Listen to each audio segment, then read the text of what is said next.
الدین الخالص. اعوذ باللہ من الشیطان الرجیم. بسم اللہ الرحمن الرحیم.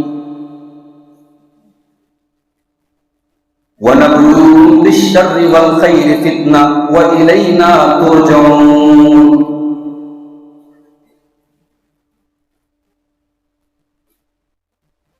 خواب غفلت میں سوئے ہوئے مومنوں، عیش و عشرت بڑھانے سے کیا فائدہ.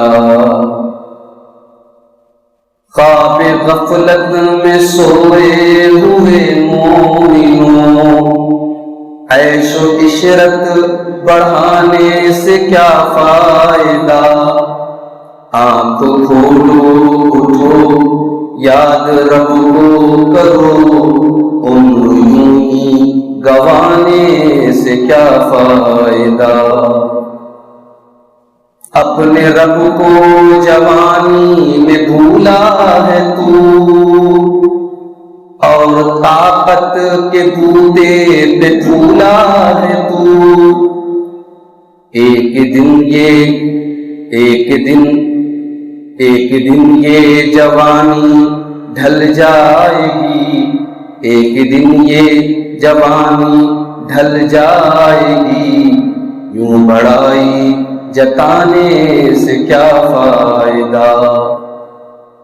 تھا حکومت کا فرعون کو بھی نشہ، ظلم پر ظلم خلقت پہ کرتا رہا.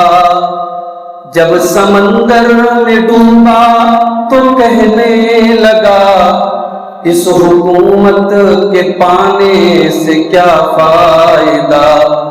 خواب غفلت میں سوئے ہوئے مومنوں، عیش و عشرت بڑھانے سے کیا فائدہ. اپنی دولت پہ مغرور قارون تھا، وہ مخالف تھا موسیٰ و ہارون کا.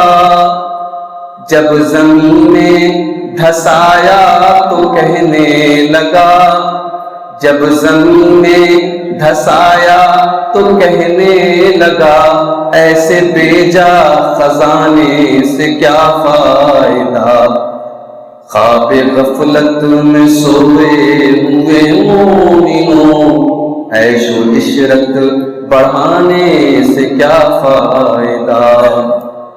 قابل ذکر قصہ ہے نمرود کا، قابل ذکر قصہ ہے نمرود کا.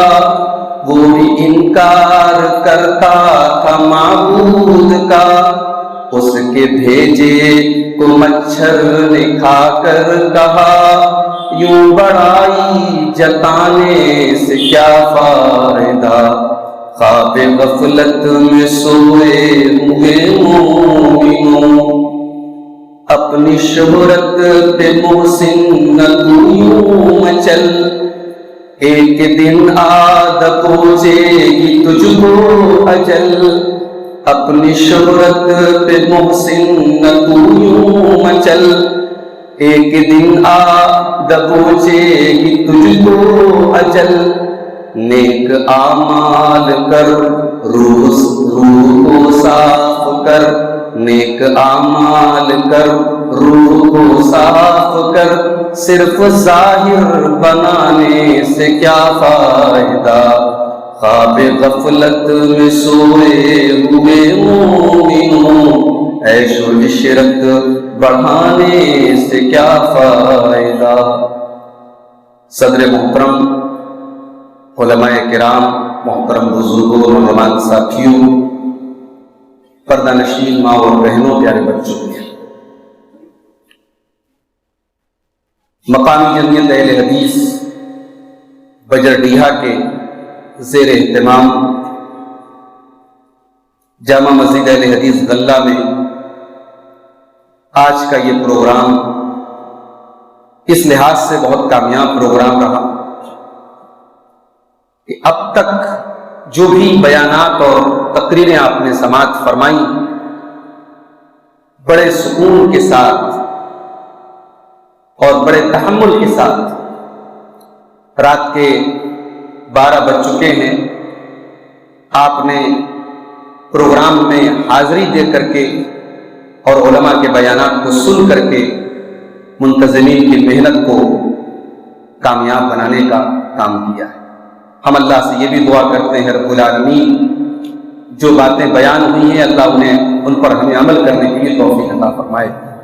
بڑی خوبصورت تقریر ابھی آپ نے سیرت النبی کے حوالے سے ہمارے بڑے عزیز دوست اور ہماری جماعت کے بہت ہی فاضل نوجوان شیخ سرفراز فیضی حفظہ اللہ، ابھی آپ نے سیرت النبی کے حوالے سے ان کا بڑا خوبصورت خطاب سماعت، اور مجھے شیخ کی تقریر سننے کے بعد ایک ضرورت محسوس ہوئی۔ مقامی جمعیت اہل حدیث بجٹیہ کے ذمہ داران بھی موجود ہیں، مسجدوں میں ہفتہ وار نہ صحیح مہینے میں صحیح سیرت النبی کے اوپر سلسلے وار کچھ دروس ہونے چاہیے۔ مدن پورہ میں مقامی جمعیت کی طرف سے کچھ ایسا سلسلہ شروع ہوا ہے، میں سمجھتا ہوں کہ یہ سلسلہ ہر علاقے میں ہونا چاہیے۔ میں کوشش کروں گا کہ ہم اپنے علاقے میں علی پورہ کے علاقے میں بھی اس کام کو شروع کریں۔ میں سمجھتا ہوں کہ ہمارے نوجوانوں کے اوپر جو ایک قسم کی پسماندگی چھا رہی ہے اور ان کے ذہنوں میں وقت اور حالات کے ساتھ ایک قسم کی جو بزدلی آ رہی ہے اور دین سے جو دوری آ رہی ہے، میں سمجھتا ہوں کہ اگر سیرت النبی پر ہم سلسلے وار گفتگو کریں تو شاید اس میں کچھ کمی آئے اور کچھ دین اور ایمان کی شمع ہمارے دلوں میں روشن ہو۔ اللہ سے دعا کیجیے اللہ ہمارے ذمہ داروں کو، ہمارے علماء کو اس کی توفیق عطا فرمائے۔ میرے بھائیوں، حدیث کی آپ کوئی بھی کتاب اٹھائیں گے تو حدیث کی کتاب میں آپ کو لاسٹ میں چیپٹر ملے گا، ایک باب ملے گا، کتاب الفتن۔ تقریباً حدیث کی جتنی بڑی کتابیں ہیں اس میں آپ کو یہ چیپٹر ضرور ملے گا، فتنوں کا بیان۔ یہ حدیث کی کتابوں میں فتنوں کو کیوں بیان کیا؟ اللہ کے نبی صلی اللہ علیہ وسلم نے قیامت تک آنے والے مختلف فتنوں کو اپنے صحابہ کے سامنے بیان کیا اور صحابہ نے امت کے سامنے بیان کیا، اور محدثین کرام نے ان فتنوں کو اپنی حدیث کی کتابوں میں درج کیا۔ اب ظاہر ہے یہ بے مطلب کام تو نہیں ہے نا، اگر حدیث کی کتابوں میں یہ فتنوں کا بیان ہے تو ضرور اس کے اندر ہمارے لیے کچھ نصیحتیں ہیں، کچھ پوائنٹس۔ آج کا دور فتنوں کا دور ہے، اور جب ہم فتنہ کا لفظ بولتے ہیں تو نوٹ کر دیجیے، فتنہ آپ کی اولاد بھی ہے، فتنہ آپ کا کاروبار بھی ہے، فتنہ آپ کی بیوی بھی ہے، فتنہ کبھی کبھی آپ کا گھر بھی ہے۔ فتنہ کا لفظ بڑا عام لفظ ہے میرے بھائی، ہر وہ چیز جو آپ کے دین اور ایمان کے لیے خطرہ بننے لگے وہ فتنہ ہے، جو آپ کے دین اور ایمان کے راستے میں آزمائش بننے لگے وہ فتنہ ہے۔ اسی لیے عربی زبان میں فتنہ کے لفظ کی اوریجن کیا ہے، اس کی اصل کیا ہے؟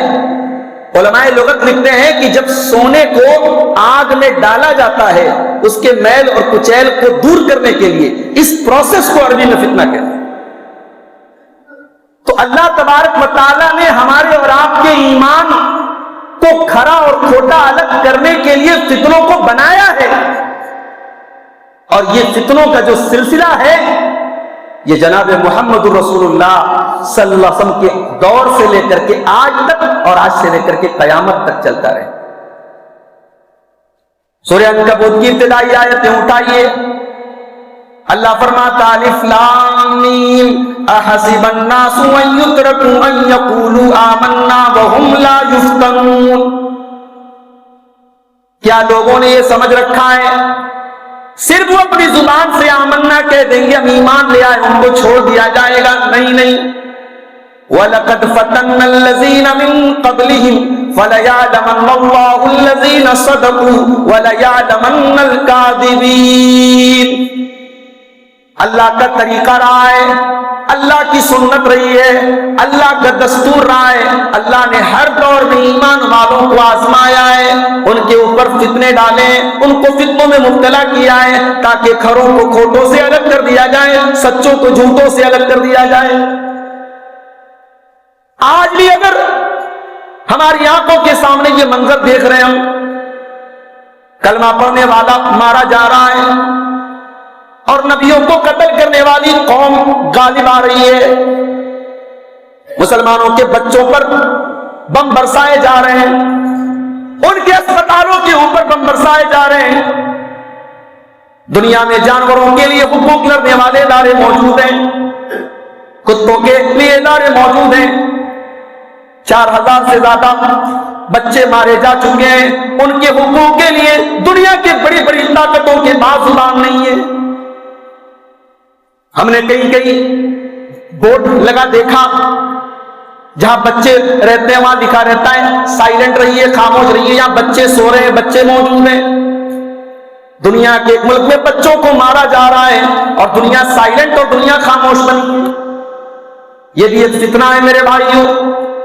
یہ حالات اس بات کی دلیل نہیں ہے کہ نبیوں کو قتل کرنے والی قوم برحق ہو گئی اور لا الہ الا اللہ اور محمد رسول اللہ کا کلمہ پڑھنے والی قوم غلط ہو گئی. یہ حالات تو نبی کے صحابہ کے اوپر بھی آئے تھے. جب اللہ کے نبی نے مکہ میں اپنی توحید کی دعوت کا آغاز کیا تھا، ایسا تو نہیں ہے کہ وہ پھولوں کی سیج تھی، وہ کانٹوں کا راستہ تھا.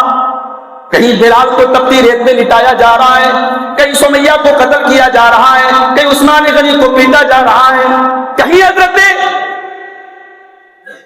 صحابہ کرام کو مختلف قسم کی سزائیں دی جا رہی ہیں. یہاں تک کہ حضرت خباب بن عرب اللہ کے نبی کے پاس آتے ہیں اور کہتے ہیں الا تدعو اللہ لنا الا تستنصر لنا، اے اللہ کے نبی کیا ہم سچے مسلمان نہیں ہیں؟ کیا ہم اللہ کے دین پر نہیں ہیں؟ اے اللہ کے نبی ہم نے آپ کا دین قبول کیا اور آپ کا دین قبول کرنے کے بعد ہم پر طرح طرح کی مصیبتیں آ رہی ہیں، پریشانیاں آ رہی ہیں. اے اللہ کے نبی آپ اللہ سے ہمارے لیے دعا کیوں نہیں کرتے؟ بھائی صحابہ کی جگہ اپنے آپ کو رکھ کے سوچو. صحابہ نے شراب چھوڑ دی، صحابہ نے جتنے ان کے دور جاہلیت میں غلط کام تھے سب چھوڑ کر کے انہوں نے اسلام قبول کیا. رزلٹ کیا نکل رہا ہے؟ ان کو اپنا گھر چھوڑنا پڑ رہا ہے، باپ دشمن ہے، بھائی دشمن ہے، خاندان دشمن ہے. تو صحابہ کے دل میں یہ سوال تو نیچرل پیدا ہو سکتا تھا نا، بھائی ہم تو حق پر ہیں، ہمارے اوپر اتنی مصیبتیں کیوں آ رہی ہیں؟ اللہ کے نبی نے فرمایا ہے میرے صحابہ تم سے پہلے جو لوگ ایمان لائے ان کے اوپر وہ زمانہ بھی آیا، زمین میں گڈھا کھودا جاتا تھا، زمین کے اندر ایک آدمی کو ڈالا جاتا تھا، اس کی باڈی کو آرے سے چیر کر کے دو ٹکڑے کر دیا جاتا تھا. وَمَا يَصُدُّهُ ذَلِكَ عَنْ دِينِهِ، اتنی بڑی تکلیف اور اتنی بڑی شہادت کی موت بھی اس کو دین سے نہیں پھیر پاتی تھی. اے میرے صحابہ تم سے پہلے وہ دور بھی دیکھا گیا، یمشط بامشاط الحدید، تم سے پہلے کے لوگوں کو لوہے کی کنگھیوں سے ان کے بدن سے گوشت کو ادھیڑ لیا جاتا تھا، ان کی ہڈیوں سے گوشت کو الگ کر دیا جاتا تھا. وما يصده ذلك عن دینه، مگر یہ تکلیف اس کو دین سے دور نہیں کرتی تھی. تو اللہ کے نبی نے اپنے صحابہ کو سمجھایا کہ نہیں، اللہ کا دین غالب آئے گا، اللہ اپنے ایمان والے بندوں کو غالب کرے گا، صبر سے کام. میرے بھائیوں یہ فتنوں کا دور ہے، مختلف قسم کے فتنے ہمارے سامنے نظر آ رہے ہیں. ابھی آپ نے ایک شیخ سرفراز فیضی صاحب کی تقریر میں ایک لفظ سنا، ارتداد کا. ارتداد کا مطلب سمجھتے ہیں آپ؟ مسلمان اپنے دین کو چھوڑ کر کے دوسرے دین میں چلا جائے، اس کو کہتے ہیں ارتداد. بھائی یہ کیسے ہو سکتا ہے؟ کوئی اسلام کو چھوڑ کیسے سکتا ہے؟ کیا نعوذ باللہ اسلام کے اندر کوئی کمی ہے؟ یہ تو اللہ کا دین ہے، اللہ کی شریعت ہے. اسلام کو چھوڑنے والا اسلام کو کیسے چھوڑ رہا ہے؟ ہمارے شیخ سرفراز فیضی صاحب اور ان کی پوری ٹیم علماء کی انٹرنیٹ پر یہ ڈیبیٹ کرتے ہیں بہت سارے ایکس مسلم، یہ لفظ بھی آپ نے سنا ہوگا ایکس مسلم. ہمارے یہاں میڈیا میں ایسے لوگوں کو کھوج کھوج کے لایا جاتا ہے جو پہلے مسلمان تھے اب مرتد ہو گئے، ان کو کہا جاتا ہے ایکس مسلم. وہ کیا کرتے ہیں؟ وہ اسلام کی خرابیاں بتاتے ہیں، اب ایک کمزور علم والا مسلمان جب اس گفتگو کو سنتا ہے اسے لگتا ہے یار واقعی میں ہمارے دین میں کچھ کمی ہے. اللہ کے رسول کے بارے میں ایسے ایسے اعتراض کرتے ہیں, ایک عام مسلمان سمجھنے لگتا ہے کہ یار واقعی میں بات میں تو دم ہے. اگر اتنا آپ نے سوچ لیا کہ اس کی بات میں دم ہے تو یہ بھی آپ کو ارتداد کے راستے پہ لے کے جا رہا ہے. آپ کو شاید اندازہ نہیں ہے ہمارے سماج میں ایک بڑا طبقہ ایسے مردوں اور عورتوں کا ہے جو بظاہر تو مسلمان ہے, فکری طور پر وہ مرتد ہو چکے ہیں. کتنے مسلمان ہیں ان کے سامنے خالی نماز کا نام لے لو, کہہ رہا میں چھوڑو میاں نماز روزہ. ارے بھائی چھوڑو میاں نماز روزہ, ارے اتنا بول دینے سے انسان کافر ہو سکتا ہے. میں پورے یقین اور اعتماد کے ساتھ یہ بات کہہ رہا ہوں, علماء موجود ہیں. نماز نہ پڑھنے والا گنہگار ہے, لیکن نماز کی فرضیت کا انکار کرنے والا کافر ہے, بال اتفاق کافر ہے. اس کو مسلمانوں کے قبرستان میں دفنایا نہیں جائے گا, علماء کا اتفاق ہے اس بات. ایک مسلمان کی جملہ بولتا ہے, کہتا ہے چھوڑو میں نماز روزہ. آپ لوگوں کو خالی نماز روزہ نظر آتا ہے. کتنے مسلمان ہیں جن سے جب اللہ کا نام لو کہتا میاں کام دھندا پہ دھیان دو, اللہ میاں روزی آ کے نہیں پوچھیں گے. یہ جملہ بولتے ہیں لوگ. یہ ارتداد کی علامت ہے, یہ اس بات کی علامت ہے کہ ہمارے دلوں سے دین ایمان, دین اور اسلام کی محبت ختم ہوتی چلی جا رہی ہے. میرے بھائی ہم جو انٹرنیٹ پر دیکھتے ہیں نا ہماری قوم کی لڑکیاں غیروں کے ساتھ فرار ہو رہی ہیں, یہ بات کا اسٹیپ ہے. پہلا اسٹیپ یہ ہے کہ آپ کی قوم کی بیٹیوں نے موبائل کے شارٹ سے, یوٹیوب کے ویڈیوز سے اور ویب سیریز سے اور سیریل سے جو سیکھا ہے اس میں اسلام کہیں نہیں ہے. کبھی آپ غور کیجیے جو سیریل دکھائی دیتے ہیں, ان سیریلوں میں شروع سے لے کے آخر تک جو کلچر ہمارے سماج کو پروسا جا رہا ہے, جو تہذیب پیش کی جا رہی ہے, وہ اسلام کے سراسر خلاف ہے. کتنی عورتیں ہیں آپ ان کے سامنے دوسری شادی کا نام لے لیجئے تو وہ صاف کہتی ہیں کہ اسلام کا یہی حکم ہم کو سمجھ میں نہیں آتا. کچھ جو تھوڑی اللہ والی ہوتی ہے وہ کہتی ہے سمجھ میں نہیں آتا ہے, اور کچھ تو صاف کہہ دیتی ہے کہ اسلام میں تو یہ ناانصافی, یہ ایک سے زیادہ شادی کیوں اسلام میں ختم کر دینا چاہیے, مودی جی کو قانون بنا دینا چاہیے. اس طریقے کی باتیں عورتیں کہتی.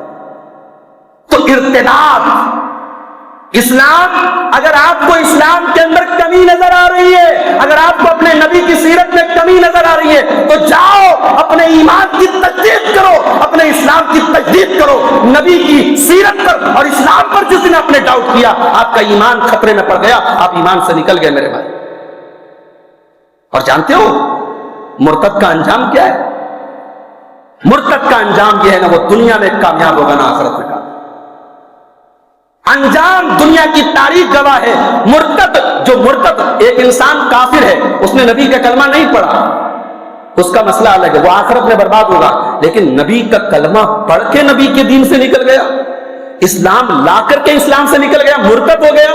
میرا اللہ قرآن میں کہتا ہے وَمَن يَرْتَدِدْ مِنْكُمْ عَنْ دِينِهِ فَيَمُتْ وَهُوَ كَافِرٌ فَأُولَٰئِكَ حَبِطَتْ أَعْمَالُهُمْ فِي الدُّنْيَا وَالْآخِرَةِ وَأُولَٰئِكَ أَصْحَابُ النَّارِ هُمْ فِيهَا خَالِدُونَ. جو تم میں سے مرتد ہو گیا, جس نے اسلام کو چھوڑ دیا, جس نے محمد رسول اللہ کے دین کو چھوڑ دیا اور اسی حالت میں وہ مر گیا, وہ کان کھول کر کے سن لے, دنیا اور آخرت میں اس کے پاس سوائے بربادی کے کچھ ہاتھ نہیں لگے گا, اور آخرت میں بھی وہ جہنم میں جائے گا اور ہمیشہ جہنم میں رہے گا. میرے پیارے ساتھیوں, اپنی لڑکیوں کو, اپنے لڑکوں کو جتنا دنیا کے ان کے فکر کرتے ہو, اس بات کی بھی فکر کرو کہ آپ کی بیٹیاں اور آپ کے بیٹے کہیں ایسا نہ ہو دنیا کے اعتبار سے تو ترقی کر لیں, آپ کا بیٹا بہت پیسہ کما لے, آپ کی بیٹی بڑی ڈگری یافتہ ہو جائے, تعلیم یافتہ ہو جائے. اس بات کی بھی چنتا کرو کہ کہیں آپ کے بچے دین سے خارج نہ ہو جائیں, توحید سے نکل نہ جائیں, آپ کے بچوں کا عقیدہ خراب نہ ہو جائے, آپ کے بچے مرتد نہ ہو جائیں. جب ابراہیم خلیل اللہ, جب حضرت ابراہیم کو اپنی اولاد کے بارے میں ڈر ہے اور ابراہیم علیہ السلام دعا کرتے ہیں وَجْنُبْنِي وَبَنِيَّ أَن نَعْبُدَ الْأَصْنَامَ, اے پروردگار تو مجھے اور میری اولاد کو بت پرستی سے بچانا, میری اولاد کو اور مجھے تو شرک سے بچانا. جب ابراہیم کو اپنے عقیدے کی فکر ہے, اپنی اولاد کی عقیدے کی فکر ہے, تو ہم اور آپ کس کھیت کی مولی ہے میرے بھائی؟ یہ اس دور کا سب سے بڑا فتنہ ہے, ارتداد کا فکری اعتبار سے، ذہنی اعتبار سے ہمارے سماج کا ایک بڑا طبقہ ارتداد کے راستے پہ جا رہا ہے۔ اور social media, news channel, Facebook, یہ ساری چیزیں مل کر کے اس کے فکری ارتداد کو مضبوط کر رہی ہیں، اور وہ بیچارہ اپنے علماء سے پہلے ہی کرتا ہے۔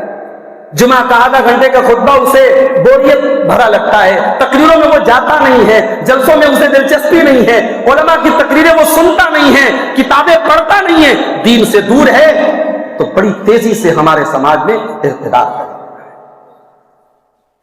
اور آپ کو میں یہ بتا دوں کہ اللہ کے نبی کو احساس تھا اپنی امت کے بارے میں۔ حضرت اسامہ بن زید فرماتے ہیں اللہ کے نبی مدینہ کے ایک پہاڑی پر چڑھے، ایک ٹیلے پر چڑھے، اور آپ نے کہا انی لارى مواقع الفتن خلال بیوتکم کمواقع القطر۔ اے میرے صحابہ، جس طریقے سے بارش کے قطرے تمہارے گھروں میں داخل ہو جاتے ہیں، میں دیکھ رہا ہوں کہ فتنے تمہارے گھروں میں داخل ہو رہے ہیں، اتنے فتنے پیدا ہو جائیں گے۔ اللہ کے نبی فرماتے ہیں بادروا بالاعمال فتنا، اے میری امت کے لوگوں، تم فتنوں کے دور کے آنے سے پہلے عمل میں جلدی کر لو، ایسے فتنوں کا دور آنے والا ہے۔ یصبح الرجل مؤمنا ویمسی کافرا، صبح کو انسان مومن ہوگا، شام کو کافر ہو جائے گا، شام کو مومن ہوگا، صبح کو کافر ہو جائے گا۔ یبیع دینہ بعرض من الدنیا، وہ دنیا کے چند ٹکوں کے بدلے اور دنیا کی تھوڑی سی دولت کے بدلے اپنے دین کا سودا کر لے گا۔ اللہ کے نبی کو احساس تھا کہ میری امت پر وہ دور آئے، تو یہ بہت بڑا فتنہ ہے اس دور کا، دین سے دور ہو رہے ہیں ہمارے نوجوان۔ اور دوسرا بڑا فتنہ شہوتوں کا فتنہ، ہر طرف انٹرنیٹ سے لے کر کے، موبائل سے لے کر کے، دکانوں پر اور سڑکوں پر لگی یہ ہوئی بورڈ اور یہ ہورڈنگ، انسان کی شہوت کو کیسے بھڑکایا جائے، عورت کو کیسے ننگا کیا جائے، انسان کی جنسی خواہشات کو کیسے بھڑکایا جائے، پورا شیطانی میڈیا اسی میں لگا۔ اور آپ دیکھ لیں کہ آج شہوت کے اس فتنے میں ہمارا نوجوان کس حد تک مبتلا ہے۔ بڑے کوئی بہت اللہ والا، کوئی متقی، کوئی پرہیزگار ہوگا جس کا موبائل آج گندگی سے محفوظ ہوگا۔ اس موبائل نے آج 3 سال کے بچے سے لے کر کے 70 سال کے بوڑھے تک کو آج وہ مناظر دکھا دیے، وہ چیزیں دکھا دی جو ہمارے نبی اور ہمارے دین اور ہماری شریعت کے حساب سے ناجائز ہے۔ اور ہمارے بدن کے 3 اعضاء اس موبائل کے استعمال میں اینی ٹائم لگے رہتے ہیں۔ ہم انگلی سے ٹچ کرتے رہتے ہیں، کانوں سے سنتے رہتے ہیں اور آنکھوں سے دیکھتے رہتے ہیں۔ ہمارے بدن کے یہ 3 پارٹس اینی ٹائم موبائل میں بزی رہتے ہیں، اور یہی 3 پارٹ قیامت کے دن سب سے پہلے ہمارے خلاف گواہی۔ حتی اذا ما جاؤوها شہد علیہم سمعهم وابصارهم وجلودهم بما كانوا يعملون۔ قیامت کے دن تمہاری آنکھیں تمہارے خلاف گواہی دیں گی، تمہارے کان تمہارے خلاف گواہی دیں گے، تمہاری چمڑی تمہارے خلاف گواہی دے گی۔ وقالوا لجلودهم لما شهدتم علينا قالوا انطقنا الله الذي انطق كل شيء۔ انسان اپنی چمڑی سے کہے گا تو کیسے بولنے لگی، انسان کی چمڑی کہے گی اللہ نے آج ہمارے اندر قوت گویائی دے دی، اللہ نے ہم کو بولنا سکھا دیا۔ انسان کی چمڑی اس کے کرتوت بیان کرے گی۔ شادیوں کا سیزن چل رہا ہے بنارس، شادیوں میں دیکھ لیے ہمارے یہاں کتنی بے پردگی ہو رہی ہے، عورتیں سج سمر کر کے آ رہی ہیں، خاندان کے جوان لڑکے عورتوں میں کھانا سرو کر رہے ہیں، نہ وہاں کوئی پردہ ہے، نہ وہاں کوئی شرم و حیا کا معاملہ ہے۔ اور آج یہ کام ہمارے سماج کے اس طبقے میں ہو رہا ہے جو دیندار ہے، جو پرہیزگار ہے، جو نمازی ہے، اس طبقے میں بھی یہ کام ہو رہا ہے۔ بے پردگی عام ہے بھائی، گھروں کے اندر آپ دیکھ لیں، دیور بھابھی کا معاملہ، جیجا سالی کا معاملہ، محرم غیر محرم کا معاملہ، کوئی فرق نہیں ہے، محرم غیر محرم کا کوئی امتیاز نہیں ہے۔ گھروں کے اندر بدکاری کے چور دروازے ہم کھول رہے ہیں۔ یاد رکھو میرے بھائی، جس جنریشن سے حیا جائے گی اس جنریشن سے ایمان بھی جائے گا، جو نسل بے حیا ہو جائے گی وہ نسل بے ایمان بھی ہو جائے گی۔ اللہ کے پیارے نبی فرماتے ہیں الحیاء والایمان قرنا جميعا، حیا اور ایمان دونوں ایک دوسرے سے اٹیچ جڑے ہوئے ہیں۔ حیا نکلی تو ایمان نکلا، ایمان نکلی تو حیا، ایمان نکلا تو حیا نکلا۔ شہوتوں کا فتنہ، ایک زناکاری وہ ہوتی ہے جس میں انسان اپنی جنسی خواہش کو پورا کرتا ہے، اور ایک زنا وہ ہوتا ہے جو آنکھوں سے ہوتا ہے۔ اللہ کے نبی فرماتے ہیں العینان زناہما النظر، آنکھوں کا زنا غلط چیزوں کو دیکھنا ہے، والاذنان زناہما الاستماع، کانوں کا زنا غلط چیزوں کو سننا ہے، والید زناہا البطش، ہاتھوں کا زنا غلط چیزوں کو ٹچ کرنا ہے، والرجل زناہا الخطا، پیروں کا زنا غلط چیزوں کی طرف چل کے جانا ہے۔ انسان کی پوری باڈی زنا میں ملوث ہو سکتی ہے، اللہ کے رسول اس حدیث میں بیان کر۔ تو یہ فتنہ، شہوتوں کا فتنہ ہمارے سماج کو برباد کر۔ اور آگے بڑھیے، ایک اور بہت بڑا فتنہ ہے سوشل میڈیا کا فتنہ۔ آج ہمارا نوجوان اگر چاہے تو بہت کچھ دین سیکھ سکتا ہے، مگر سوشل میڈیا میں پیلا پڑا ہوا ہے۔ فیس بک پہ کوئی فوٹو ڈالا، دیکھ رہے کتنے لائک ملے۔ اب تو ماشاءاللہ ایک سے ایک ایپ آ رہے ہیں، کالے کو گورا بنا دو، گورے کو کالا بنا دو، چہرے سے سارے داغ دھبے ہٹا دو۔ اب تو فوٹو کا کوئی بھروسہ ہی نہیں بھائی۔ اب تو کوئی رشتے کے لیے فوٹو بھیجے نا تو لوگ یقین نہیں کرتے، بولے ہم جا کے دیکھیں گے۔ فوٹو کا کوئی بھروسہ نہیں۔ انسان آج سوشل میڈیا پہ اسٹیٹس پہ فوٹو ڈالتا ہے، دیکھتا ہے کتنے لوگوں نے لائک کیا۔ کاش کی اتنی فکر ہمیں اس بات کی ہو جاتی کہ اللہ ہمیں لائک کرتا ہے کہ نہیں کرتا، ہمارے سوشل میڈیا کے اکاؤنٹ میں کتنے لوگوں نے لائک کیا، کتنے لوگوں نے ڈس لائک کیا۔ یہ شاید ہمارے کام نہ آئے، مگر کل قیامت کے دن اگر اللہ نے ہم کو ڈس لائک کر دیا تو ہم تو کہیں کے نہیں رہیں گے میرے بھائی۔ وَكُلَّ إِنسَانٍ أَلْزَمْنَاهُ طَائِرَهُ فِي عُنُقِهِ وَنُخْرِجُ لَهُ يَوْمَ الْقِيَامَةِ كِتَابًا يَلْقَاهُ مَنشُورًا، ہر انسان کی گردن میں اس کے نام اعمال کو قیامت کے دن ہم لٹکا دیں گے، اور ہم انسان سے کہیں گے اقرأ کتابک کفی بنفسک اليوم علیک حسیبا۔ اے انسان، یہ تیری زندگی کی کتاب ہے، یہ تیرا نام اعمال ہے، یہ تیری زندگی بھر کا کچا چٹا ہے، تو خود پڑھ لے تیرا حساب کیا ہونا چاہیے، تو خود بتا دے تیرا حساب کیا ہونا چاہیے۔ دنیا میں ہم اپنے چہروں کو موبائل کے ایپ سے خوبصورت بنا سکتے ہیں، دنیا میں ہماری مائیں بہنیں میک اپ کر کے اپنے آپ کو خوبصورت بنا سکتی ہیں، مگر میرے بھائیوں اگر ہمارے اعمال گندے ہوں گے، ہمارے کرتوت گندے ہوں گے، کل قیامت کے دن اپنے چہروں کو ہم صحیح نہیں کر سکتے۔ اللہ فرماتا ہے وَوُجُوهٌ يَوْمَئِذٍ عَلَيْهَا غَبَرَةٌ تَرْهَقُهَا قَتَرَةٌ أُولَئِكَ هُمُ الْكَفَرَةُ الْفَجَرَةُ۔ قیامت کے دن کچھ لوگوں کے چہرے کالے کلوٹے ہوں گے، ان کے چہرے گرد و غبار سے بھرے ہوئے ہوں گے، ان کے چہرے بالکل گرد و غبار سے میلے کچیلے ہوں گے۔ یہ کافروں کے چہرے ہوں گے، یہ فاجروں کے، اللہ کے نافرمانوں کے چہرے ہوں گے۔ کاش کہ ہم قیامت کے دن اپنے چہروں کو روشن کرنے کی فکر کرتے رہے۔ سوشل میڈیا کے پیچھے برباد ہے ہمارا۔ ایک اور بہت بڑا فتنہ اس امت کے لیے اختلاف کا فتنہ۔ مسلکوں کی چار دیواری بنی ہوئی ہے، ایک مسلک کا انسان دوسرے مسلک کی مسجد میں نماز نہیں پڑھ سکتا، ایک مسلک کا انسان دوسرے مسلک کو قبول نہیں کر سکتا۔ میرے رب نے قرآن میں اختلاف کا بھی ذکر کیا اور اختلاف کے خاتمے کا حل بھی بتا دیا۔ فرمایا یا ایھا الذین آمنوا اطیعوا اللہ واطیعوا الرسول واولی الامر منکم، اے ایمان والو اللہ کی اطاعت کرو، رسول کی اطاعت کرو اور اپنے امیر کی اطاعت کرو۔ فإن تنازعتم فی شیء فردوه الی اللہ والرسول، اگر کسی مسئلے میں اختلاف ہو جائے تو اللہ اور اس کے رسول کی عدالت میں جا کر کے حل کر لو۔ قرآن نے اختلاف کا بھی بیان کیا اور قرآن نے اختلاف کا حل بھی بتا دیا۔ اللہ کے پیارے نبی نے فرمایا اِنَّهُ مَن يَعِشْ مِنْكُمْ بَعْدِي فَسَيَرَى اخْتِلَافًا كَثِيرًا، تم میں سے جو میرے بعد زندہ رہے گا وہ بہت اختلاف دیکھے گا۔ جب اختلاف کا زمانہ تم پا جاؤ فَعَلَيْكُمْ بِسُنَّتِي وَسُنَّتِ الْخُلَفَاءِ الرَّاشِدِينَ الْمَهْدِيِّينَ، تو تم میری سنت کو تھام لینا اور میرے خلفاء راشدین جس طریقے سے میری سنت پر چلتے رہیں گے تم بھی چلتے رہنا۔ اختلاف کا فتنہ بھی سنت کو برباد کرے۔ ایک اور بہت بڑا فتنہ ہے علماء سے دوری کا فتنہ۔ اب تو ماشاءاللہ ہم لوگ ہائی فائی ہو گئے نا، اب جو مسئلہ پوچھنا ہوگا ہم یوٹیوب پہ ڈال دیں گے، گوگل پہ سرچ کر لیں گے، اب علماء کی کیا ضرورت۔ کبھی کبھی تو محسوس ہوتا ہے کہ ٹیکنالوجی اور انٹرنیٹ کی فراوانی نے ہمارے سماج کا بہت بڑا نقصان ہے، ہم اپنے علماء سے کٹ گئے۔ اب بھائی یوٹیوب ہے، ایک آزاد دنیا ہے، ہزاروں لاکھوں طریقے کے لوگ ہیں وہاں. اب یہ کون طے کرے گا کہ ہم جس کی تقریر سن رہے ہیں، جس سے علم حاصل کر رہے ہیں، وہ صحیح ہے کہ غلط ہے؟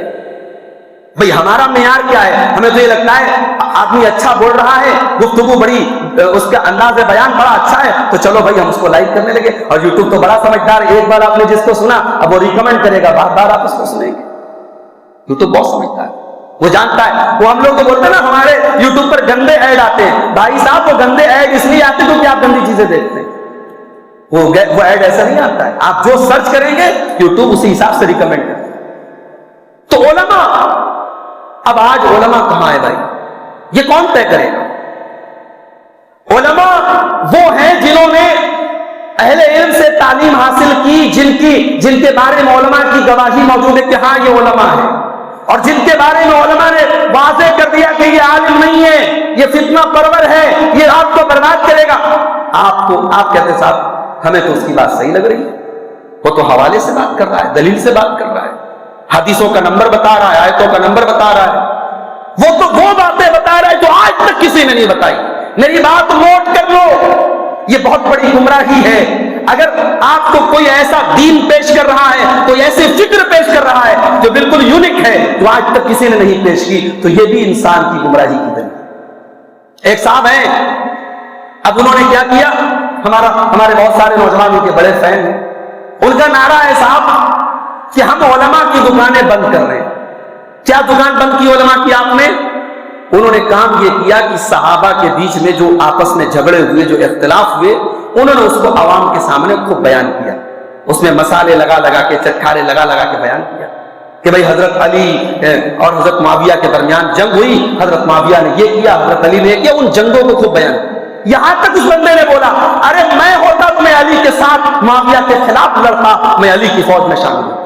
ارے بدبخت، جس دور میں یہ جنگیں ہوئی، اس دور میں بڑے بڑے صحابہ نے اس جھگڑے کو فتنہ قرار دیا. بڑے بڑے صحابہ نے اپنے دامن کو بچایا کہ نہیں، ہم اس فتنے میں نہیں پڑیں گے. اور بعد کے علماء نے کتابوں میں لکھا کہ اللہ نے ہمارے دامن کو بچایا، ہمارے ہاتھوں کو بچایا، ہم اپنی زبان کو بچائیں گے. ہم صحابہ کے بارے میں کوئی برا کمنٹ نہیں کریں گے، ہم صحابہ کے بارے میں کوئی غلط کمنٹ نہیں کریں گے. ان کے درمیان جو جھگڑا ہوا ہم اللہ کے حوالے کرتے ہیں. ارے تو کس کھیت کی مولی ہے؟ تو ان صحابہ کرام کے مقابلے میں جنگ کرنے کی بات کرتا ہے. آج کے دور کا بڑا سے بڑا متقی پرہیزگار انسان، رات رات پر تہجد پڑھنے والا انسان، سال کے 360 دن روزہ رکھنے والا انسان، اور سجدے کر کر کے اپنی پیشانی کو کالا کر دینے والا انسان کسی صحابی کے پاؤں کی دھول کے برابر نہیں ہو سکتا. ہم جتنے بھی متقی بن جائیں، پرہیزگار بن جائیں، ہم وہ ہاتھ نہیں لا سکتے جن ہاتھوں نے جناب محمد رسول اللہ سے مصافحہ کیا. ہم وہ کام نہیں لا سکتے جن کاموں نے محمد رسول اللہ سے ڈائریکٹ آپ کی حدیثوں کو سنا تھا. ہم وہ مجلس نہیں پیدا کر سکتے جس مجلس میں پیارے نبی بیان کرتے تھے، گفتگو کرتے تھے اور صحابہ سنا کرتے تھے. ہم وہ ماحول نہیں لا سکتے جہاں جبریل اترا کرتے تھے اور قرآن نازل ہوا کرتا تھا. یہ مقام اور یہ شرف اور یہ عظمت اگر کسی کو ملی ہے تو صحابہ کو ملی ہے. آج کوئی ایرا غیرہ نتو خیرہ آتا ہے، صحابہ کے بارے میں الٹی سیدھی باتیں بولتا ہے اور آپ کے صاحب بڑا قابل آدمی ہے. ایسی قابلیت کو اپنے جوتے کی نوک پر رکھو میرے بھائی، ایسی قابلیت کو اپنے جوتوں کی نوک پر رکھو جو قابلیت کسی صحابی کے خلاف آپ کے دل میں زہر بھرے. ہمارا ایمان ہے کہ حضرت ابوبکر صدیق سے لے کر آخری صحابی جو نبی اکرم پر ایمان لائے، ہم سارے صحابہ کا احترام کرتے ہیں، اور کسی صحابی کے خلاف کوئی بدزبانی کرے وہ سب کچھ ہو سکتا ہے، عالم نہیں ہو سکتا. تو انٹرنیٹ سے علم حاصل مت کرو میرے بھائی، پتہ لگاؤ کون علماء ہے، کون علماء حق ہے. علماء سے علم حاصل کرو. فتویٰ علماء نے بھی فتویٰ سب نہیں دے سکتے، بہت سارے مسائل آتے ہیں. ابھی ہمارے شیخ سرفراز فیضی صاحب آئے، ایک مسئلہ آیا، فیگر کا مسئلہ بہت بڑی تیزی سے عام ہو رہا ہے. ایک زمانہ تھا اسی بنارس میں ہمارے بنکر برادری میں ہم دیکھتے تھے کہ کچھ لوگ فیگر کا کام کرتے تھے، کچھ لوگ 100 میں تو 4 آٹے میں نمک کے برابر. تو ہم یہ تقویٰ کا یہ معیار ہم نے اسی سماج میں دیکھا کہ اس فیگر کا کام کرنے والوں کے یہاں لوگ دعوت نہیں کھاتے تھے. نہیں میاں اس کے ہم نہیں جائیں گے، وہ جانور کا کام کرتا ہے، فیگر کا کام کرتا ہے. یہ تقویٰ تھا، یہ ورع تھا، یہ پرہیزگاری تھی. اب تو ہمارے علی پورہ میں ایک صاحب، انہوں نے اتنا فیگر کا کام کیا، ان کا نام رکھ دیا جانور حاجی. وہ جانور حاجی ہو گئے صاحب، وہ جانور کا کام کر رہے ہیں، فیگر کا کام کر رہے ہیں. عام ہو رہی ہے چیز. اب یہ سوال آ رہا ہے علماء کے سامنے کہ بھائی یہ فیگر کے کام کی کیا ہے؟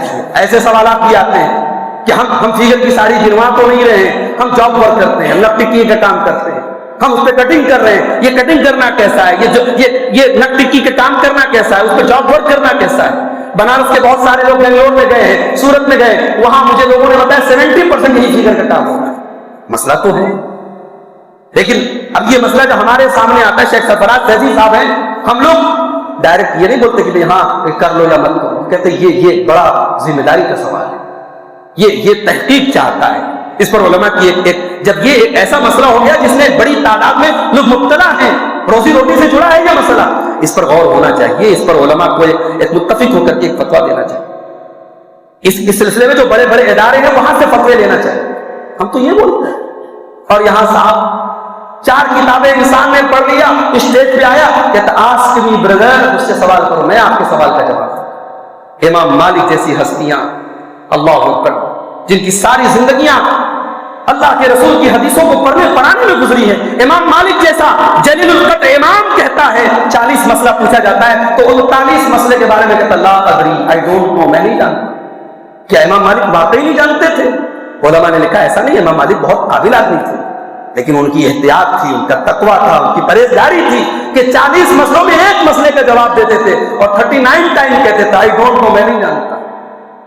تو یہ وہ دور ہے میرے بھائی جہاں ہر بندہ مفتی بنا ہوا ہے، تو ہمیں ہر آدمی کو مفتی کا درجہ نہیں دینا ہے، ہر آدمی کو عالم کا درجہ نہیں دینا ہے۔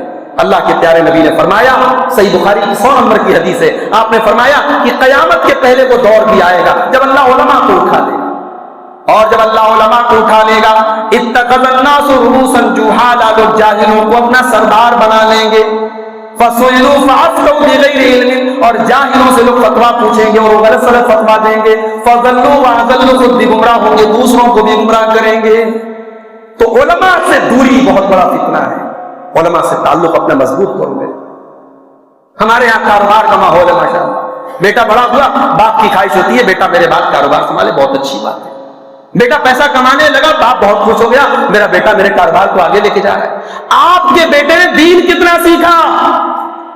آپ کا بیٹا اسکول سے یا مدرسے سے 5 تک پڑھ گیا تو وہ دیندار، اس نے دین سیکھ لیا؟ نہیں میرے بھائی، کم سے کم اپنے بچوں کو اس لائق بناؤ کہ کل جب وہ کاروبار کرے، بزنس کرے تو اس فکر کے ساتھ کرے کہ مجھے حلال کرنا ہے، مجھے حرام نہیں کرنا ہے، مجھے سود بیاج کا کام نہیں کرنا ہے، مجھے سٹہ بازی نہیں کرنا ہے۔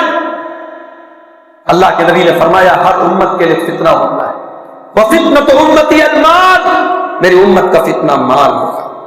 ورلڈ کپ کا میچ چل رہا ہے، دھڑلے سے ہمارا نوجوان آن لائن جوا کھیل رہا ہے، ہر اوور پر سٹہ لگ رہا ہے، ہر میچ میں سٹہ لگ رہا ہے، اور ہمارے اور آپ کے علاقے کے نوجوان سٹے بازی میں مبتلا ہے۔ سب کو راتوں رات امیر بننا ہے، سب کو کروڑ پتی بننا ہے۔ میرے بھائی حلال کے ذریعے بھی آپ کروڑ پتی نہیں ارب پتی بنو۔ حضرت عبد الرحمن بن عوف اتنے پیسے والے تھے، کہتے ہیں میں پتھر کے نیچے بھی ہاتھ ڈالتا ہوں تو مجھے امید ہوتی ہے سونا نکل جائے، اتنی اللہ نے دولت دی تھی۔ عبد الرحمن بن عوف کوئی سٹے کا کام نہیں کرتے تھے، کوئی جوا نہیں کھیلتے تھے، نعوذ باللہ، حلال تجارت کرتے تھے، بزنس کرتے تھے۔ بزنس میں بہت پوٹینشیل ہے۔ آج میں تو کہتا ہوں، تقریروں میں کہتا ہوں، ہندوستان میں ہمارے جو حالات ہیں، ہمیں تجارت میں اور بزنس میں بہت آگے نکلنے کی ضرورت ہے۔ آپ کو شاید اندازہ نہیں ہے دوسری قومیں کہاں پہنچی ہوئی ہیں۔ یہ جتنے بڑے بڑے اسٹور آپ دیکھ رہے ہیں، یہ جتنے بڑے بڑے اسمارٹ بازار ہو گیا، بگ بازار تو ختم ہوئی، جتنے اہم بازار، فلا بازار، ڈھکا بازار، یہ سارے کن قوموں کے ہاتھ میں؟ ذرا آپ جا کے جائزہ لیجیے۔ ہماری مسلمان قوم تجارت کے معاملے میں بہت پیچھے، ہمیں اس میدان میں بھی آگے بڑھنے کی ہے۔ مال کماؤ میرے بھائی، حلال طریقے سے کماؤ۔ مال نہیں ہوگا ہمارے مدرسے نہیں چلیں گے، مال نہیں ہوگا ہماری مسجدوں کی فنڈنگ کیسے ہوگی، مال نہیں ہوگا ہمارے دعوتی ادارے کیسے چلیں گے۔ مگر مال کمانے کے پیچھے اندھے مت لو، یہ اس دور کا بہت بڑا فتنہ ہے۔ اسی طریقے سے اس دور کا بہت بڑا فتنہ عورت ہے، اور جب میں عورت کو فتنہ بولتا ہوں تو مائیں بہنیں برا نہ مانیں، عورت کو نبی نے فتنہ کہا۔ آئیے وہ حدیث سناتا ہوں، بڑی شاندار حدیث ہے۔ اللہ کے نبی فرماتے ہیں الدنیا حلوۃ خضرا، دنیا بڑی میٹھی اور رنگین ہے۔ دیکھو یہ نبی کا جملہ ہے، یہ نبی کا فرمان ہے۔ اللہ کے رسول کہہ رہے ہیں کہ دنیا کے اندر ایک اٹریکشن ہے، دنیا کے اندر ایک رنگینی ہے۔ بھائی کوئی میٹھی چیز ہے، گڑ ہے، چینی ہے، تو چیٹی تو لگے گی نا، چیٹی کو میٹھا پسند ہے۔ انسان کو گلیمر پسند ہے، انسان کو خوبصورتی پسند ہے. اللہ کے رسول فرما رہے ہیں کہ دنیا بڑی میٹھی ہے, بڑی رنگین ہے, اور اللہ نے تم کو اس دنیا میں بھیجا ہے فینظر کیف تعملون, اللہ دیکھنا چاہتا ہے کہ تم کیسا عمل کرتے ہو. اب ذرا نبی کا جملہ سنو. اللہ کے نبی فرماتے ہیں فاتقوا الدنیا واتقوا النساء, اے میری اس امت کے لوگوں دنیا سے بچو اور عورتوں سے بچو. اللہ کے نبی نے ترازو کے ایک پلڑے پر دنیا کے سارے فتنوں کو رکھ دیا, اور ترازو کے دوسرے پلڑے پر اللہ کے نبی نے عورت کو رکھ دیا کہ دنیا سے بچو اور عورتوں سے بچو. فإن اول فتنة بنی اسرائیل كانت في النساء, بنی اسرائیل کا پہلا فتنہ عورتوں کی وجہ سے. عورت عالم کے لیے بھی فتنہ ہے, عورت جاہل کے لیے بھی فتنہ ہے, عورت سماج کے جوان کے لیے بھی فتنہ ہے, عورت بوڑھے کے لیے فتنہ ہے. اسی لیے اسلام نے ہماری اندر جو عورت کی فطری ضرورت ہے اس کی تکمیل کے لیے نکاح کا طریقہ بنایا. سمپل اور آسان طریقے سے نکاح کرو, وقت پر نکاح کرو. اپنے لڑکوں کی شادیاں وقت پر کرو, اپنی لڑکیوں کی شادیاں وقت پر کرو. بہت زیادہ شرطیں نہ لگاؤ, ہمارے معیار کا ملے گا تو کریں گے, ہمارے اسٹیٹس کا ملے گا تو کریں گے. ارے کمپرومائز کر لو بھائی. میں کہتا ہوں کوئی ضروری نہیں ہے کہ آپ کروڑ پتی ہیں تو کروڑ پتی ملے تب رشتہ کرو گے. دیندار ہے بھائی, کر دو نا. کھا کما رہا ہے لڑکا, اپنی بیٹی کی شادی کر دو, اللہ ترقی دے گا انشاءاللہ. کوئی ضروری تھوڑی ہے کہ کوئی انسان آج جس حالت میں ہمیشہ اسی حالت میں رہے. آج ہم نے رشتوں کے پیچھے اپنی فالتو کی شرطیں لگا کر, کتنی بیٹیاں ہیں قوم کی جو پڑی ہوئی ہیں 30-30, 35-35 سال کی, کتنے لڑکے ہیں 35-35 سال کے اور ان کی شادیاں نہیں. اپنی شرطوں کو تھوڑا ڈاؤن کرو میرے بھائی, اور اپنے رسم و رواج کی زنجیروں کو تھوڑا آسان کرو, نکاح کو آسان کرو. ورنہ یہ عورت فتنہ ہے, اور یہ جب فتنہ بنے گی, جب ایک مرد کے لیے عورت فتنہ بنتی ہے تو زناکاری اور بدکاری جنم لیتی ہے. اور آج آپ دیکھ لیں ہمارے شہر کا جو ماحول ہے اور جو حالات ہیں, اور آپ سنڈے کے دن دیکھ لیں کیا حالات ہوتے ہیں. آپ دیکھ لیں کہ قوم کے لڑکے کہاں جا رہے ہیں, قوم کی لڑکیاں کہاں جا رہی ہیں. ہمیں اگر اس قوم کو بے راہ روی سے بچانا ہے, ہمیں نکاح کو آسان کرنا پڑے. تو یہ تو ہو گئے فتنے, اور ٹائم بھی زیادہ ہو رہا ہے. میں نے سوچا تھا 12:30 بجے تک ختم کر دوں گا. بس 2-4 باتیں. اب اس فتنے سے بچنے کا طریقہ کیا ہے؟ فتنے تو میں نے بیان کر. اب بڑا اہم سوال یہ ہے کہ ان فتنوں سے بچنے کے لیے ہم کریں گے کیا؟ تو پہلا کام یہ کرنا ہے میرے بھائی, علم حاصل کرو. جب جانو گے نہیں فتنہ کیا ہے تو فتنوں سے بچو گے کیسے؟ اللہ کے رسول کے ایک صحابی تھے حضرت حذیفہ بن یمان رضی اللہ تعالیٰ عنہ. وہ کہتے ہیں کان الناس یسألون رسول اللہ صلی اللہ علیہ وسلم الخیر, لوگ اللہ کے نبی سے بھلائی کے بارے میں سوال کیا کرتے تھے. وَكُنْتُ أَسْأَلُهُ عَنِ الشَّرِّ, اور میں اللہ کے نبی سے برائی کے بارے میں سوال کیا کرتا تھا. مَخَافَةَ أَن يُدْرِكَنِي, اس ڈر سے میں پوچھا کرتا تھا کہ وہ برائی مجھے نہ پہنچ جائے, اس برائی میں مبتلا نہ ہو جاؤں. تو برائی کو جانو گے نہیں, فتنے کو جانو گے نہیں تو بچو گے کیسے؟ علم حاصل کرو گے. اور دوسرا کام, فتنوں کے دور میں جہاں تک پاسبل ہو اپنے آپ کو فتنوں سے کاروبار کرتے ہو, جس بزنس کے بارے میں ڈاؤٹ ہو, ابھی کنفرملی ڈاؤٹ ہے کہ پتہ نہیں یہ حلال ہے کہ حرام ہے, چھوڑ دو. جہاں سے لگے ہاں یہاں سے میں بدکاری کے راستے پہ جا سکتا ہوں, وہ کام مت کرو میرے بھائی. اپنی بیٹیوں سے, اپنی قوم کی بیٹیوں سے کہنا چاہتا ہوں, اپنے فوٹوز اور اپنے ویڈیوز سوشل میڈیا پہ مت ڈالو. اللہ کے پاس اپنے سوشل میڈیا کے اکاؤنٹ کو میں کہتا ہوں اگر ضرورت نہیں تو استعمال مت کرو, بہت ضرورت ہے تو بڑی احتیاط کے ساتھ استعمال. یہ بڑا خطرناک فتنہ ہے. سوشل میڈیا پر السلام علیکم سے بات شروع ہوگی اور بڑے میٹھے لہجے میں بات شروع ہوگی اور بات ختم کہاں ہوگی کوئی نہیں جانتا. وہ اللہ کے نبی نے کہا نا کہ عورت اکیلے میں اگر ہوتی ہے, مرد اور عورت اکیلے میں ہوتے ہیں تو تیسرا شیطان ہوتا ہے. تو بھائی سوشل میڈیا میں ایک لڑکا لڑکی آپس میں بات کر رہے ہیں تو تیسرا شیطان وہاں بھی ہے, چاہے وہ لڑکی اس دور کی سب سے متقی لڑکی ہو اور وہ لڑکا اس دور کا سب سے نیک لڑکا ہو, اگر وہ دونوں سوشل میڈیا پر بات کر رہے ہیں تو تیسرا شیطان ہے. اس لیے اپنے دامن کو بچا کے رکھو. اللہ کے نبی نے فرمایا ستکون فتن القائم فیہا خیر من القائم, فتنوں کا زمانہ آنے والا ہے اور فتنوں کے زمانے میں جو بیٹھا رہے گا وہ کھڑے ہونے والے سے بہتر ہے, جو کھڑا رہے گا وہ چلنے والے سے بہتر ہے, جو چلنے والا ہوگا وہ دوڑنے والے سے بہتر ہے. کیا مطلب یہ ہوا کہ فتنوں کے دور میں جہاں تک ہو سکے اپنے آپ کو فتنوں سے بچا لو. تو فتنوں سے دور رہو میرے بھائی. تیسرا کام, فتنوں سے بچنا چاہتے ہو اپنے گھر کو لازم کرو. کیا مطلب؟ بلا ضرورت گھر سے باہر نہ جاؤ. اب آپ کہیں گے مولوی صاحب یہ کیا کہہ رہے ہیں آپ؟ میں نبی کی حدیث آپ کے سامنے پڑھوں. اللہ کے نبی نے فرمایا ایک صحابی کو سمجھاتے ہوئے کہ 3 کام کر لو تم کامیاب ہو جاؤ. پہلا کام آپ نے فرمایا اپنی زبان کو قابو کرو. دوسرا کام اپنے گناہوں پر رویا کرو. اور تیسرا کام وَلْيَسَعْكَ بَيْتُكَ، اپنے گھر کو اپنے لیے کافی سمجھو.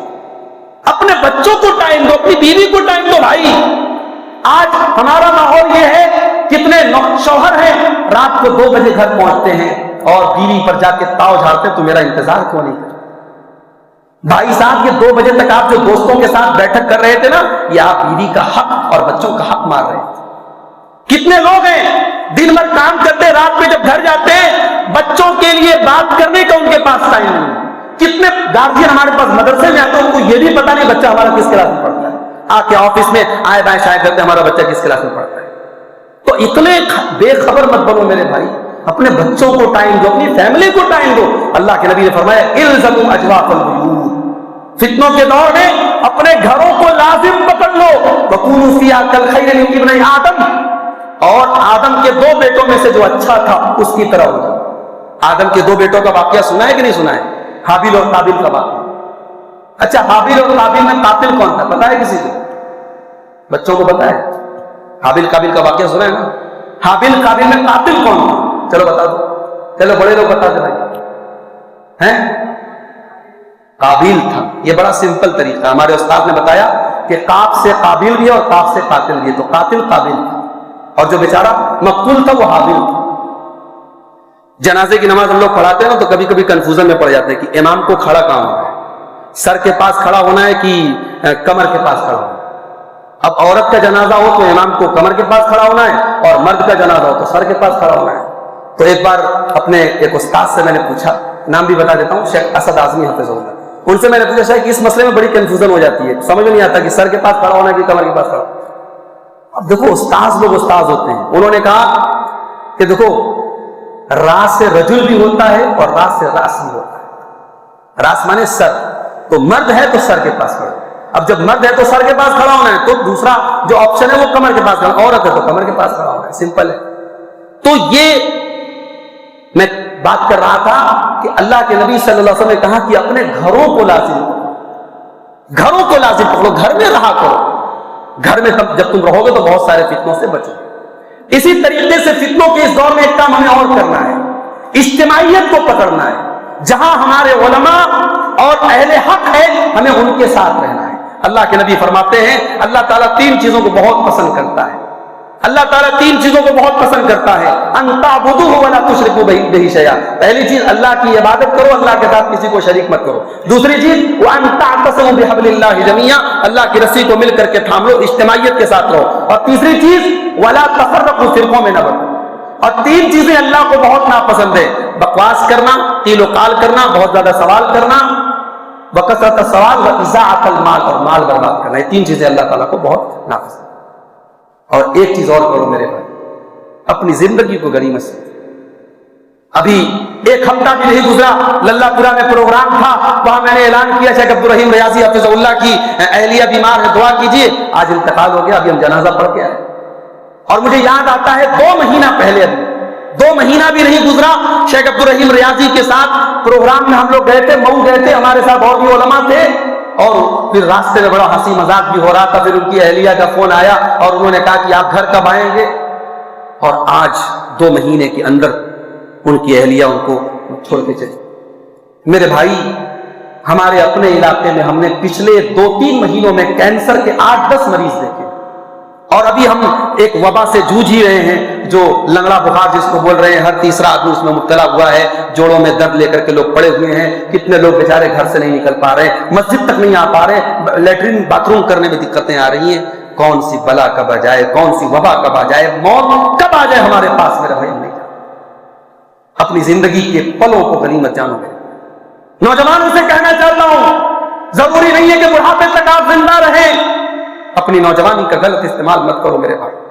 جوانی کی عمر یہ مستیوں کی اور ناجائز کام کرنے کی عمر نہیں ہے. جوانی کی عمر اللہ کو راضی کرنے کی عمر ہے. اللہ کے نبی فرماتے ہیں 5 چیزوں کی قدر کرو 5 چیزوں کے آنے سے پہلے، شبابک قبل حرمی، اپنی جوانی کی قدر کرو اس سے پہلے کہ بڑھاپا آ جائے، وصحتک قبل سقمی، اپنی تندرستی کی قدر کرو اس کے پہلے کہ بیمار ہو جاؤ، وغناک قبل فقرک، اپنی دولت کی قدر کرو اس کے پہلے کہ غریب ہو جاؤ، وفراغک قبل شغلک، اپنے ٹائم کی قدر کرو اس کے پہلے کہ تم بزی ہو جاؤ، وحیاتک قبل موتک، اور اپنی زندگی کی قدر کرو اس کے پہلے کہ تمہیں موت آ جائے۔ کب کون سی بیماری آ جائے، کب کس کا بلاوا آ جائے ہم نہیں جانتے میرے بھائیوں، اس لیے زندگی کے ایک پل کو قیمتی جانو اور اللہ کو راضی کرنے میں۔ اور فتنوں کے اس دور میں دعا کرتے رہو اللہ سے، کوئی دعا یاد نہیں، اپنے الفاظ میں کہو کہ اے اللہ فتنوں کا دور ہے، فتنوں کا زمانہ ہے، اللہ مجھے اور میرے بچوں کو فتنوں سے بچا، ناجائز مال کے فتنے سے بچا، ناجائز خواہشات کے فتنے سے بچا، اے اللہ عورت کے فتنے سے بچا، شہرت کے فتنے سے بچا، فتنوں سے بچنے کی دعا کیا کرو میرے۔ اور ایک دعا آپ کو سکھا دیتا ہوں، ویڈیو ریکارڈ ہو رہا ہے، بعد میں آپ ویڈیو میں سے دعا دیکھ کر کے یاد کر لینا۔ اللہ کے نبی دعا کیا کرتے تھے، اللہم انی اسألک فعل الخیرات وترک المنکرات وحب المساکین واذا اردت بعبادک فتنۃ فاقبضنی الیک غیر مفتون۔ اے اللہ میں تجھ سے دعا کرتا ہوں نیکیوں کا کام کرنے کی اور گناہوں کے کام کو چھوڑنے کی اور غریبوں سے محبت کرنے کی، اور اے اللہ جب تو اپنے پاس مجھے اٹھانا تو اس حال میں اٹھانا کہ میں کسی فتنے میں گرفتار نہ رہوں، مجھے فتنوں سے بچا کے اٹھا۔ بڑی جامع دعا ہے یہ، ترمذی وغیرہ کے اندر صحیح سند سے یہ دعا منقول ہے، اس دعا کو آپ یاد کر لیں، اپنی زبان میں اپنے الفاظ میں بھی آپ اللہ سے دعا کیا کریں، اللہ فتنوں سے ہم سب کی حفاظت فرمائے۔ یہ چند باتیں فتنوں کے تعلق سے تھیں، رب العالمین سے دعا ہے اللہ ہم سب کو کہنے سننے سے زیادہ عمل کرنے کی توفیق عطا فرمائے۔ رب العالمین ہمارے نوجوانوں کو، ہماری ماں بہنوں کو ان تمام فتنوں سے محفوظ رکھے۔ رب العالمین ہمیں ہماری تمام کوششوں میں رب العالمین اخلاص پیدا فرما دے۔ رب العالمین ہمیں اپنے نبی کے طریقے پر مرتے دم تک چلنے کی توفیق عطا فرمائے۔ رب العالمین نبی اکرم صلی اللہ علیہ وسلم سے سچی محبت کرنے کی ہمیں توفیق عطا فرمائے۔ ہمارے وہ تمام مظلوم بھائی جن پر دنیا کے کسی بھی خطے میں ظلم و ستم ہو رہا ہے، پروردگار ان کی غیب سے مدد فرمائے اور ظالموں کو ان کے انجام تک پہنچا دے۔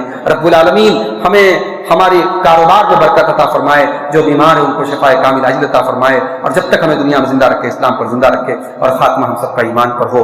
ربنا تقبل منا انك انت السميع العليم وتب علينا انك انت التواب الرحيم، وصلى الله تعالى على نبينا محمد وآله وصحبه